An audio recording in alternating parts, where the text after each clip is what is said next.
Hello friends, आपका स्वागत है हमारे यूट्यूब चैनल स्टडी 26 पे। और आज की वीडियो में देखेंगे जिन बच्चों ने फिलॉसफी को लिया है, सेकंड सेमेस्टर में है, तो यूनिट 2 में आप देखिएगा एक टॉपिक को हमने छोड़ा हुआ था, तो उस टॉपिक को करते हुए हम लोग आगे की चीजों को समझते हुए चलेंगे। ठीक है, तो इसमें सादृश्यता आपको देखना है, जिसको एनालॉगी बोलते हैं। ठीक है, आपने फिलॉसफी को किसी भी रूप में लिया होगा, एमडीसी, एमआईसी, एमजेसी, कोई भी रूप में, तो आप इसको देख सकते हैं, कोई दिक्कत नहीं है, आप ही के लिए है। ठीक है, तो चलिए शुरू करते हैं। चीजों को एक एक करके चीजों को समझाने का प्रयास करेंगे।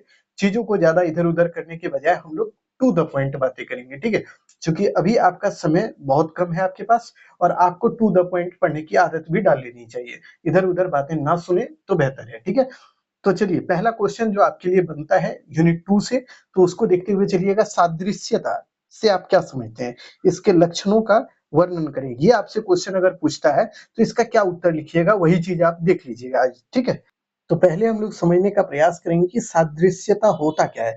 तो देखिए, इसको समझने का सीधा एक देखिए उदाहरण के साथ आपको समझाते हैं। देखिए, ये वाला देख रहे हैं और ये वाला गोला देख रहे हैं, दोनों को देख रहे होंगे, तो दोनों में कुछ आपको समझ आ रहा है या समानता दिख रहा है। तो यानी ये दोनों में देखिए, हो सकता है कि थोड़ा ये बनने में थोड़ा इसमें दिक्कतें हुई है। चलिए अब उसको छोड़ दीजिए, अभी दोनों को देखिए, ये गोला और ये गोला दोनों को देखिए, दोनों देखने में एक जैसा है, लेकिन इसमें गुणों का कुछ अंतर हो सकता है, बट आप देखिएगा तो दोनों ही एक जैसा दिखता है। इसी को बोलते हैं सादृश्यता। सादृश्य का मतलब होता है जो चीजें एक दूसरे के बराबर है, यानी एक जैसी दिखाई दे, उसी को सादृश्यता बोलते हैं। ठीक है, ये दोनों गोला को देखकर आप ध्यान में रख सकते हैं। लेकिन अगर हम कह दें कि इसका नाम ए है और इसका नाम बी है, तब क्या दोनों एक जैसा है? बिल्कुल नहीं है। चूंकि आप ये जानते हैं कि ए नंबर गोला जो है वो भले ही एक जैसा दिखता है, लेकिन उसकी प्रकृति या उसके गुण जो है वो अलग है, और बी नंबर गोला है उसका भी कुछ गुण अलग होगा। ठीक है, यही गुण का अंतर है। ठीक है, इसी को बोलते हैं सादृश्यता। अब देखिए, इसको समझने में और मजा आएगा। कैसे आएगा? तो अब देखिए, इसको समझाते हैं, टू द पॉइंट समझने का प्रयास कीजिएगा।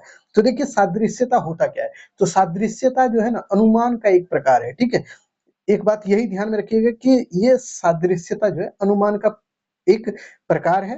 दो वस्तुओं की खास बातों को देखकर जब यह अनुमान किया जाता है कि अगर उनमें से किसी एक वस्तु में कोई खास गुण पाया जाता है, तो दूसरे में भी वो खास गुण नहीं पाए जाएंगे, ऐसे अनुमान को, यहाँ पे देखिए, अनुमान को सादृश्यता कहा जाता है।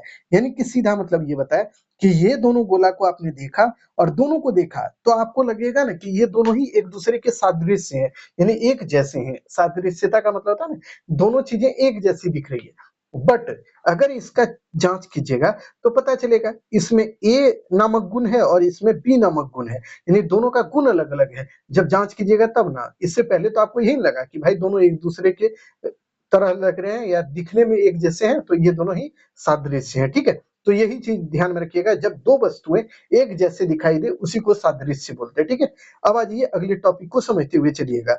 अरस्तु ने सादृश्यता शब्द का प्रयोग जो है ना, अनुपात के रूप में किया है, यानी 1:2 या फिर 2:4, इस तरह से। ठीक है, यानी उन्होंने बोला है कि 2:4 अगर लिखते हैं तो यह भी सादृश्यता का पार्ट है, 1:2 लिखते हैं तो यह भी सादृश्यता का भाग है, ये अरस्तु के अनुसार। अब देखिए, आपसे पूछेगा सादृश्यता के लक्षण को बताइए, यानी कि कोई भी चीज सादृश्य है तो वो कैसे है।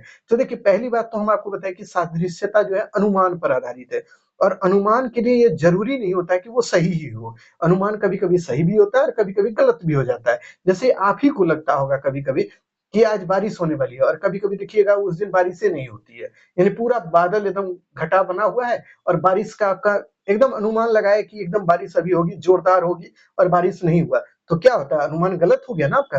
ठीक वैसे ही सादृश्यता में भी यही होता है, यह भी एक अनुमान का पार्ट है। जरूरी नहीं है कि ये हर जगह सही हो, ये कहीं कहीं गलत भी हो जाता है। ठीक है, इस बात को ध्यान में रखिएगा।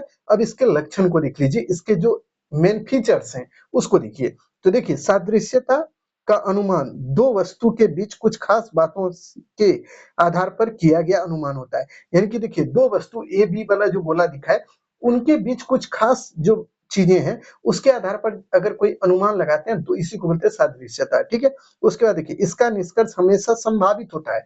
ये जरूरी नहीं है कि इसका जो निष्कर्ष निकलेगा वो सही ही हो, उसमें हो सकता है कि हो सकता है, नहीं भी हो सकता है। जैसे आपने अनुमान लगाया कि बारिश हो सकती है, लेकिन अगर नहीं हुआ तो क्या होगा? निष्कर्ष आपका गलत हो गया कि आपने सोचा कि बारिश होगी और नहीं हुआ, तो ये गलत हो गया ना। तो यही होता है कि सादृश्यता में ज़रूरी नहीं है कि जो बात आप सोचते हैं वो सही हो, वो गलत भी हो सकता है, ठीक है? तो यही चीज़ हम लिखे हैं। उसके बाद देखिए, सादृश्यता में किसी वस्तु के कुछ खास विशेष गुण के आधार पर उसके अज्ञात गुण, ठीक है, का निष्कर्ष निकाला जाता है। यानी कि मान लीजिए सादृश्यता में क्या होता है ना कि आपके अंदर कोई गुण है और आप ही की तरह दिखने वाला कोई दूसरा व्यक्ति है, जो आपका एकदम हमशक्ल है। तो उसके अंदर भी वही गुण होगा ये ज़रूरी है क्या? बिल्कुल नहीं है। यानी कि उसके बारे में आपको जानना पड़ेगा कि क्या उसमें वो गुण है जो आप में है, तब ना आप बताइएगा कि उसमें क्या-क्या अंतर है और आप में क्या-क्या अंतर है, ठीक है? तो यह भी एक सादृश्यता का लक्षण होता है, ठीक है? सादृश्यता का लक्षण यह भी है कि इसमें ज्ञात से अज्ञात की ओर जाते हैं। यानी कि इसमें जो चीज़ें आप जानते हैं, उसी के बिहाफ़ पे आप जो नहीं जानते हो उसको जानने का प्रयास करते हैं। जैसे मान लीजिए आपको पता है कि पटना आपके घर से 40 किलोमीटर दूर है, मान लीजिए कि आपको लग रहा है कि आपके घर से 40 किलोमीटर दूर पटना है। लेकिन आप इसके बारे में तब ना जान पाइएगा सही से कि आप जब पटना जाइएगा, यानी अपने घर से आप निकले और पटना पहुँचे और सच में आपको पता चला कि हाँ 40 ही किलोमीटर है पटना दूर हमारे घर से, तब ये बात सही हो गया। लेकिन अगर आप घर से निकले और पटना आपके घर से 100 किलोमीटर दूर हो जाए, तो क्या ये बात सही होगा? बिल्कुल नहीं होगा। इसी तरह बोला जाता है कि जब भी सादृश्यता होता है ना, यानी कि एनालॉजी जब भी की जाती है ना, उसमें आप ज्ञात से यानी नोन टू अननोन जाने का प्रयास करते हैं, ठीक है? तो इतनी चीज़ें इससे रिलेटेड है, इसके थ्योरी से रिलेटेड है। इससे जो भी आपका सवाल बनेगा इसी तरह आपको लिखना पड़ेगा। अब इसके निष्कर्ष को भी लिखना होगा। अगर देखिए छोटा क्वेश्चन होगा तो इसके निष्कर्ष भी लिखने पड़ेंगे। तो निष्कर्ष में आप कहिएगा, अतः उपरोक्त विवरण के आधार पर यह कहा जा सकता है कि सादृश्यानुमान अनुमान का एक प्रकार है। यानी देखिए सादृश्यानुमान इसको बोलिएगा। सादृश्यता को सादृश्यता भी बोलते हैं, एनालॉजी भी बोलते हैं और इसको सादृश्यानुमान भी बोला जाता है।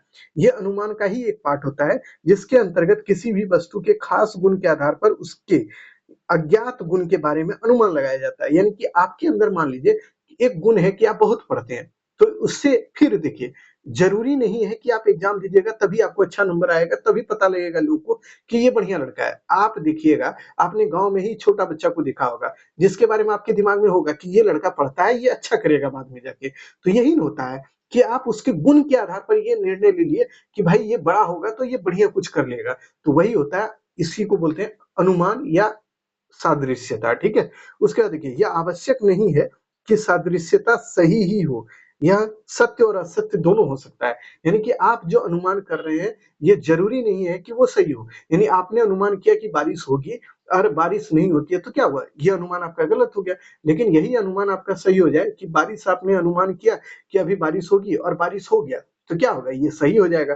तो दोनों हो सकता है, ठीक है? तो यही चीज़ें आपको लिखना है, निष्कर्ष में इतनी बातों को लिखना है। इसके लक्षण को बता दीजिएगा, इसके मेन फीचर्स को बताइएगा, सादृश्यता होता क्या है उसको बता दीजिएगा। इतना बताने के बाद ये टॉपिक खत्म हो जाता है। ये छोटा टॉपिक था इसलिए इसको रोक के रखे थे। लेकिन अब जो दूसरा टॉपिक हम शुरू कर रहे हैं वो है मिल्स एक्सपेरिमेंट यानी मिल की थ्योरी, जिसको हमने पढ़ाया भी था कि मिल का थ्योरी, पंचपदीय थ्योरी जो है उसका, उसको हमने बताया था आपको। लेकिन उसको अब यहाँ पे बताना ज़रूरी हो जाता है चूँकि इसलिए ताकि आपके एग्ज़ाम में आप अच्छा कर सकें और उससे आपको लाभ भी मिल सके, ठीक है? तो मिल्स थ्योरी के बारे में आपने पढ़ा था, हमने आपको बताया था कि मिल की जो थ्योरी है ना, ये बहुत इम्पोर्टेंट है। वो क्यों है? तो अब उसको एक-एक करके समझने का प्रयास कीजिएगा। तो देखिए, मिल जो थ्योरी दी है ना, उनके बारे में वो क्या बोलते थे? तो देखिए, मिल ने एक बात बताया था कि देखिए, इनके बारे में कहा जाता है ना, ये वो इस पे रिसर्च कर रहे थे, कौन-सी चीज़ पे जानते हैं? कि मान लीजिए कि आप खुद ही देखते होंगे कि आपके घर के सामने या कहीं भी कोई भी एक्सीडेंट हो या कोई भी तरह का घटना घटता है, तो उस घटना के घटने के पीछे कोई न कोई कारण होता है। तो वही बोलते हैं कि कोई भी घटना घटता है तो उसके पीछे कोई कारण होता है। लेकिन कुछ ऐसी भी घटनाएँ होती है, जिनके पीछे जो है ना, एक घटना का दूसरी घटना से कोई अंतर नहीं होता है। जैसे मान लीजिए आप घर में सोए हैं और हम अभी पटना में आपको पढ़ा रहे हैं। हम पटना में रहते हैं, हम पटना से आपको पढ़ा रहे हैं। तो इससे क्या संबंध है? आपसे मेरा कोई संबंध है? बिल्कुल नहीं है। चूँकि आप सोए हैं तो आपको क्या मतलब है हमसे? कोई मतलब नहीं। और हम अभी पढ़ा रहे हैं तो आपको इससे क्या मतलब है कि हम पढ़ा रहे हैं? इससे कोई दिक्कत है? नहीं है। अगर मान लीजिए आपके घर में अभी बारिश होने लगे और हम पटना में हैं, तो इसमें हमारा कोई संबंध है? बिल्कुल नहीं है। चूँकि बारिश हो रहा है तो आपके यहाँ हो रहा है, हमारे यहाँ तो हो नहीं रहा है। तो ऐसे ही मिल बोलता है ना कि देखिए 2 घटना होता है ना, तो उसके पीछे ये जरूरी नहीं है कि दोनों घटना का एक ही कारण हो, दोनों घटना का अलग-अलग कारण भी हो सकता है। इसी को मिल का निराकरण पद्धति या एक्सपेरिमेंटल थ्योरी बोला जाता है, ठीक है? तो इस बात को ध्यान में रखिए कि मिल जो है ना अपना थ्योरी इसलिए देता है ना कि वो देखता है कि देखिए कोई भी चीज़ पे घटना अगर घटता है, तो उसके पीछे कोई न कोई कारण है। लेकिन ये खोजने का प्रयास ये करता है कि कोई घटना घटा, यानी 2 तरह की घटनाएँ घटित हुई, उनके बीच कोई संबंध है या नहीं है, इसको जानने के लिए इसने ये थ्योरी दिया है, ठीक है? और ये बताता भी है कि देखिए 2 घटना के बीच जरूरी नहीं है कि कोई संबंध हो। मान लीजिए आपके घर के सामने कोई बूढ़ा व्यक्ति डेथ कर गया, ये सोच सकते हैं, आप सोचिए ना, सोचने में क्या जाता है, सोच लीजिए। और मान लीजिए कि आपके घर के सामने कोई बूढ़ा व्यक्ति डेथ किया और हमारे घर में घंटी बज रहा हो, तो इससे आपके घर में जो बूढ़ा व्यक्ति आपके घर के सामने, माफ कीजिएगा, कोई दूसरा तीसरा कोई व्यक्ति डेथ किया, तो उससे और मेरे घर में घंटी बजने से कोई संबंध है? बिल्कुल नहीं है, कोई नहीं है। तो इसलिए मिल ने इसी के ऊपर अपना एक तरह से एक्सपेरिमेंट किया था, ठीक है? तो इसी को इसमें निराकरण जो है प्रणाली बोला है, ठीक है? अब एक-एक करके इसको समझा देते हैं। तो संसार परिवर्तनशील है, इसमें सदा परिवर्तन होता रहता है। मिल बोलता है कि देखिए भाई, संसार जो है ये परिवर्तनशील है और इसमें परिवर्तन होते रहता है, जो आप भी जानते हैं। इन परिवर्तनों में कुछ परिवर्तन ऐसे होते हैं जिनका एक दूसरे से अटूट संबंध होता है। यानी ये बोलता है ना कि कोई देखिए, जैसे कि मान लीजिए आपके घर में बाढ़ आ गया, आपके तरफ, तो बाढ़ आ गया तो इसके पीछे रीज़न है कि बारिश बहुत ज़्यादा हुई होगी तब तो बाढ़ आया। तो वो बोलता है ना कि कोई घटना ऐसा है जिसमें कोई न उसके पीछे कुछ न कुछ कारण होता है, ठीक है? तो इसी को मिल बोलता है ना कि कोई भी घटना के पीछे कोई न कोई कारण ज़रूर होता है। लेकिन कुछ घटनाएँ ऐसी होती है जिनका एक दूसरे से कोई संबंध नहीं होता है। मान लीजिए कि वही चीज़ हम बताएँ कि आपके घर के सामने कोई बूढ़ा व्यक्ति डेथ कर गया और मेरे घर में घंटी बजा, तो इससे कोई संबंध है इन दोनों घटना का? बिल्कुल नहीं है।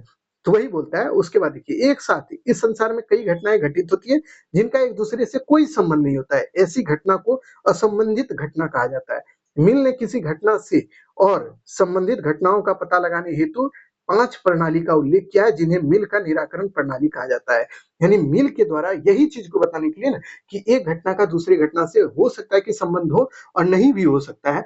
तो ऐसी चीज़ों को बताने के लिए इसने निराकरण पद्धति को बताया है। अब देखिए एक-एक निराकरण पद्धति यानी 5 इसके एक्सपेरिमेंटल थ्योरी हैं, तो उसको जान लीजिए। एकदम शॉर्ट में बताएँगे, बहुत ज़्यादा डिटेल नहीं होगा, चीज़ों को समझाने पर ज़्यादा फोकस होगा ताकि आप चीज़ों को लिख के आ जाइए, ठीक है? तो चलिए पहला निराकरण पद्धति को इसमें देख लेते हैं।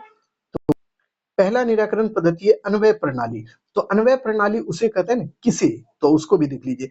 यदि किसी जांच की जाने वाली घटना के 2 या उससे अधिक दृष्टांतों में उस घटना के अतिरिक्त एक और बात सामान्य हो, तो वह बात जो शब्द दृष्टांतों से मिलती है उस घटना के कारण कार्य संबंध रखती है। यानी सीधा ये बोलता है अन्वय प्रणाली के अंतर्गत, मान लीजिए एक घटना ए है और दूसरा घटना बी है। ये दोनों ही घटना घटित होने के बीच अगर कोई संबंध है, तो इसके अंतर्गत ये बोलता है ना कि इसके बीच में कोई ना कोई कारण कार्य संबंध काम करता होगा।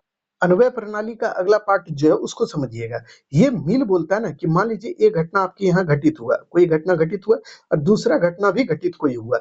यानी ये घटना नंबर ए है और ये घटना नंबर बी है। ये दोनों घटना के घटित होने के पीछे का कारण, यानी कि ये घटना जो घटित हुआ इसके पीछे का कारण और इसके बी नंबर घटना के घटित होने के पीछे का कारण, अगर ये दोनों कारण एक है तब इसको बोलेंगे अन्वय प्रणाली। लेकिन ये दोनों घटना के घटित होने के पीछे का कारण एक नहीं है, यानी कि दोनों ही घटना घटित हुआ है तो दोनों का अलग-अलग कारण है, तो उसको अन्वय प्रणाली नहीं बोलेंगे, ठीक है? इसी को जो देखिए 2 घटनाओं के बीच का संबंध को जानने के लिए इसी एकांत या अन्वय प्रणाली का प्रयोग किया जाता है। अब देखिए इसको लिखे हैं, इसको समझा देते हैं। यदि किसी घटना के कारण और परिणाम का जाँच किया जाए, तो तब उसमें 2 या 2 से अधिक दृष्टांत, यानी दृष्टांत का मतलब होता है ना 2 तरह की दृष्टियाँ अपनाई जाती है और उन दृष्टांतों के आधार पर उसकी जाँच की जाती है, ठीक है? जो बातें एक दृष्टांत में मिलती है पर दूसरे में नहीं मिलती है, वह उस घटना का कारण नहीं होती है। यानी कि देखिए सीधा आपको बताते हैं। आप देखिए समझिएगा, थोड़ा आँख बंद कीजिए और हम जो बात बोलते हैं उसको समझिए। मान लीजिए आप अभी एग्ज़ाम दीजिएगा, ठीक है? आप एग्ज़ाम दीजिएगा, तो आप मेहनत कीजिएगा इसके लिए, करते भी हैं और मेहनत करके आपने एग्ज़ाम दिया और फर्स्ट डिवीज़न आप किए।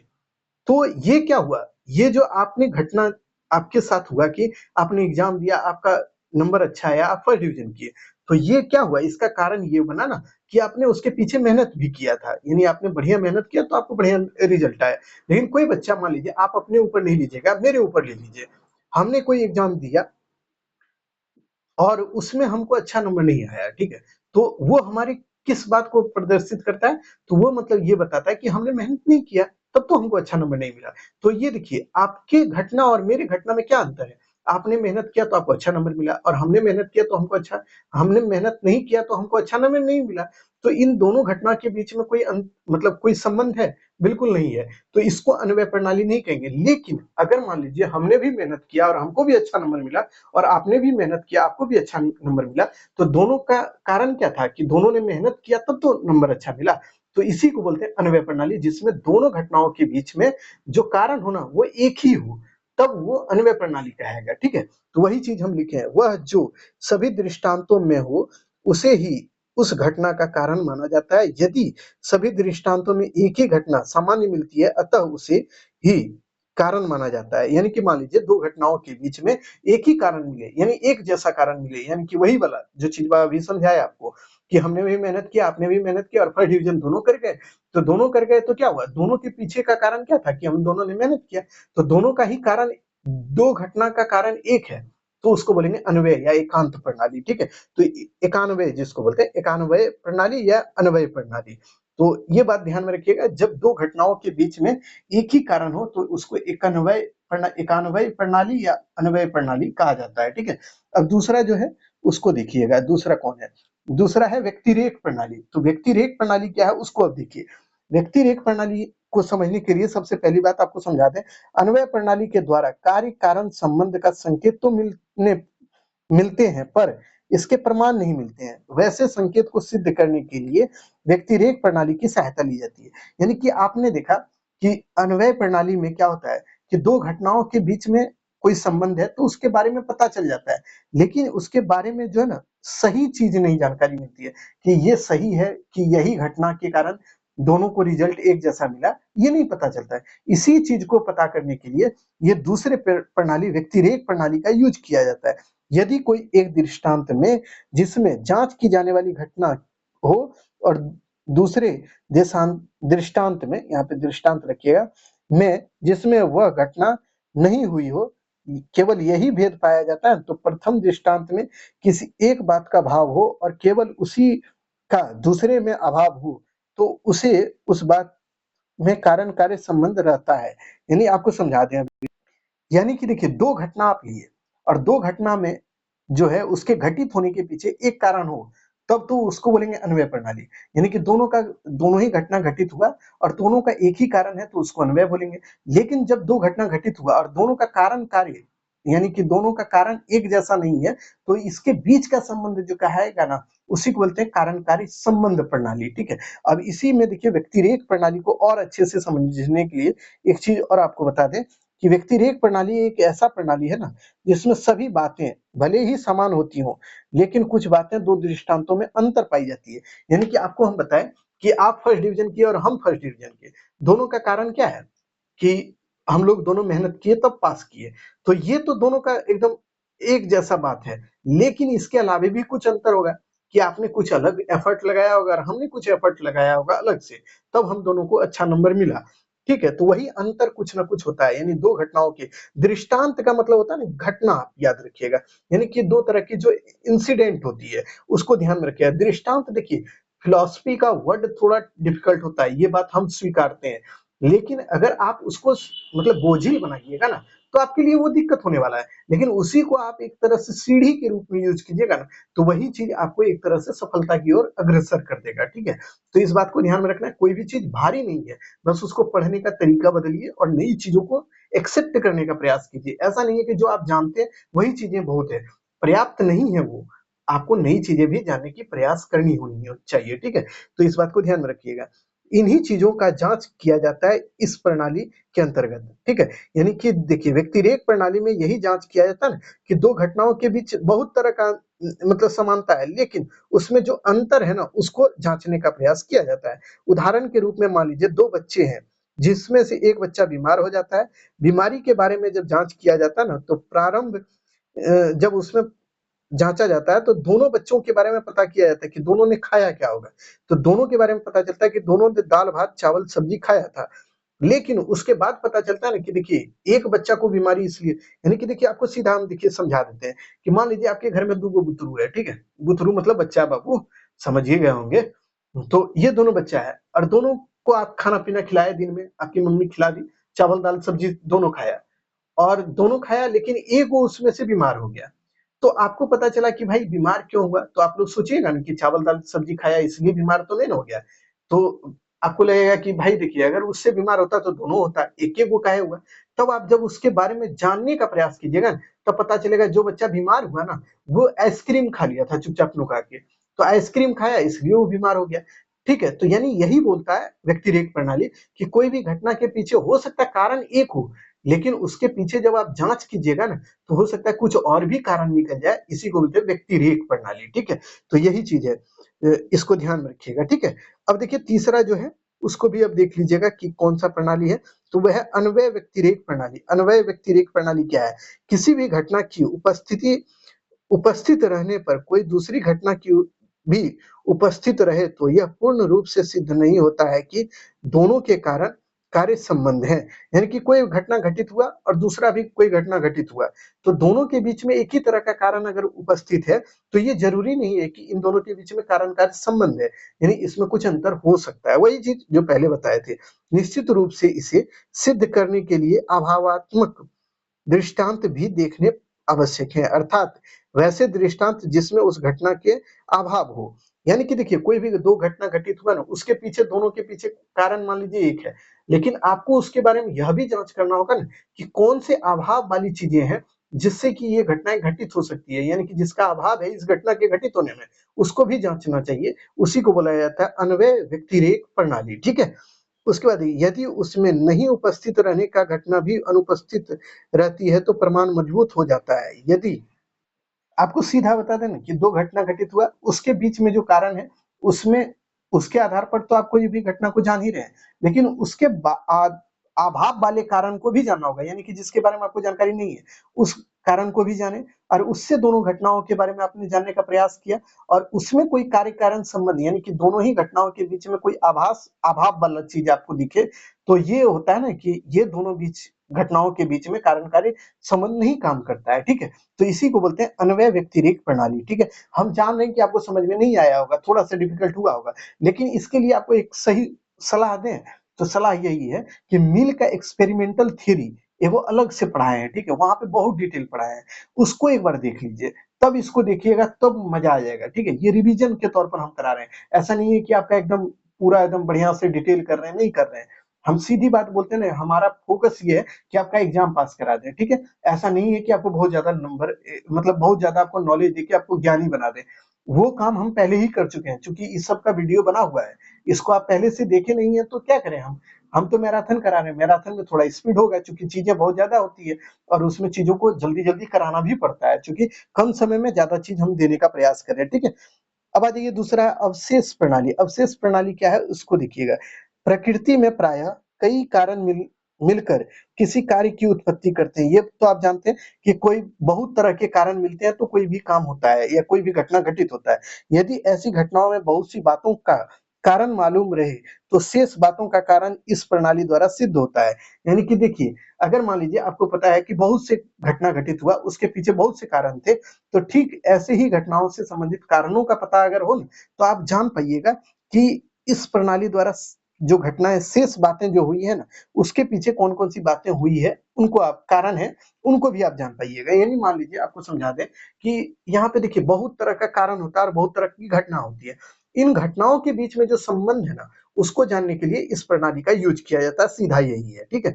इस प्रणाली की परिभाषा यदि किसी घटना में कुछ बातों की व्याख्या कुछ पूर्वगामी बातों से हो जाए तो घटना के बाकी बातों की व्याख्या शेष पूर्वगामी घटना से हो जाती है। किसी घटना में कुछ बातों के कारण ज्ञात कर रहता है, तब बाकी बात विशेष पूर्वगामी घटनाओं के कारण मान लिया जाता है। यानी देखिए आपको अवशेष प्रणाली सीधा यही है ना बाबू, अवशेष नामे से पता चल रहा है। यानी कि सीधा ये समझिएगा 2 घटना घटित हुआ, उसके अपने-अपने कारण थे, दोनों का कारण कार्य संबंध एक दूसरे से था, लेकिन उसमें कुछ अवशेष यानी और भी कुछ घटना या और भी कोई कारण रहा होगा, उसी को बोलते हैं अवशेष प्रणाली और उसी को जांचने का काम इस प्रणाली के द्वारा किया जाता है।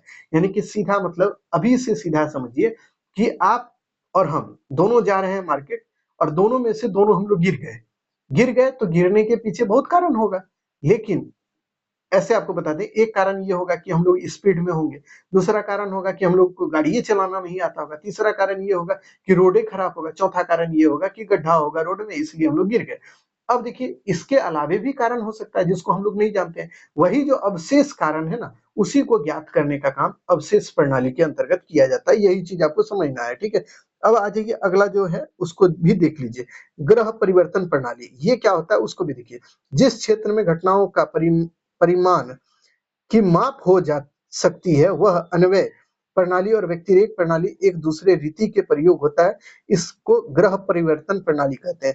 यानी देखिए इसमें कहता है ना कि जिस क्षेत्र में किसी भी घटना के परिमाण यानी कि जिसको मापा जा सकता है, ऐसी घटनाएं घटित हुई जिसको मापा जा सके, जिसके बारे में जाना जा सके, ऐसी घटनाओं के घटित होने के पीछे ना एक नया प्रणाली का यूज होता है ना, ग्रह परिवर्तन प्रणाली। ग्रह परिवर्तन प्रणाली वो है जिसमें परिमाण के बारे में जानने का प्रयास किया जाता है, ठीक है। तो इतनी चीजें आपको ध्यान में रखनी है इससे रिलेटेड। तो यही था मिल का एक्सपेरिमेंट और यूनिट 2 आपका खत्म हो जाता है आज की इस क्लास के अंतर्गत। इसको हमने करा दिया है, बहुत कम समय लिए हैं, लेकिन आपको एक सजेशन है मेरा, आप अगर हमको सही से जानते हैं तो ठीक है, नहीं जानते तो कोई बात नहीं है। आपको ये चीज मान के चलना है कि फिलॉसफी का जो ये टॉपिक है मिल का एक्सपेरिमेंट, उसको हम पहले पढ़ाए थे, उसको जरूर देख लीजिएगा। अगर वो वीडियो नहीं मिले तो कोई बात नहीं, आप कमेंट कीजिए, उसको हम दे देंगे, पिन कर देंगे, उसको देख लीजिएगा। वहां डिटेल कराए थे बाबू। यहाँ पे केवल हम आपको पास कराने के लिए करा रहे हैं, ठीक है। यहाँ पे स्पीड ज्यादा है, वहां पे स्पीड भी नॉर्मल था और चीजों को समझाने पर हमने फोकस किया था।